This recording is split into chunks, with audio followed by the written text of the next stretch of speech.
Hello and welcome to your video tutorial on how to do the Moore Protocol Firefighter V02max test. This video is meant to supplement the written instructions, so be sure you have printed the written instructions that are below this video. Now this tutorial shows how to do the treadmill test on another person, which is really the safest way to do it because you can monitor their vitals. However, firefighters can, at their own risk, do this test on themselves by simply increasing the grade and the speed on the treadmill on their own. So let's get started. Here's what you'll need: a treadmill, a weighted vest, an ECG or heart rate monitor, and a blood pressure cuff. Here's how to prepare for the test. You're going to perform a safety screening on the participant, so see the instructions. Then you're going to weigh the participant and prepare the vest to weigh 20% of the person's body weight.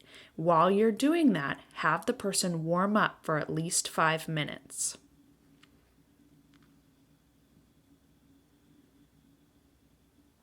After the warm-up, you're going to attach them to your heart rate monitor or your electrocardiogram.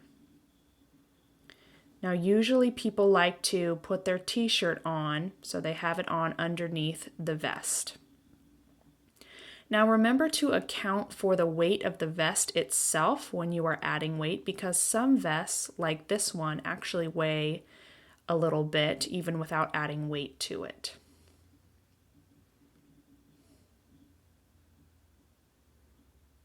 So you're going to get the person all cinched up into the vest, and then you're going to have them stand on the treadmill and prepare to start the test.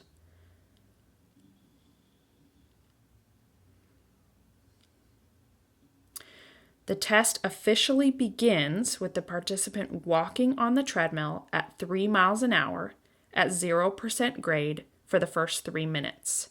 So use the clock on the treadmill as your timer.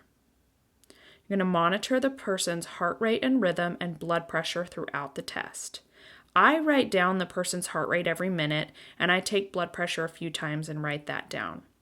I also monitor their rhythm, and I make sure they don't elicit any of the criteria for stopping the test, which you'll find in the instructions.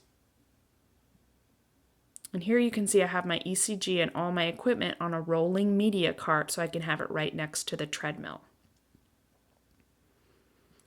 Now, when the clock says 3, the treadmill speed should be increased to the participant's fastest possible walking speed. So that's going to be different for everybody based on their leg length, but most people are going to be between 3.8 and 4 miles an hour. And the participant walks at this speed at 0% grade for 1 minute, and the speed will not change for the rest of the test. Now, when the clock says 4, you're going to increase the grade on the treadmill to 1%. And each minute after that, you're going to continue to increase the grade by 1%. So if your treadmill goes to 15%, then they can complete 18 minutes. So the participant should continue walking until he or she reaches exhaustion unless they complete the full 18 minutes, so the clock will say 19. Or if they elicit any of the criteria for stopping a test, which you will find in the instruction.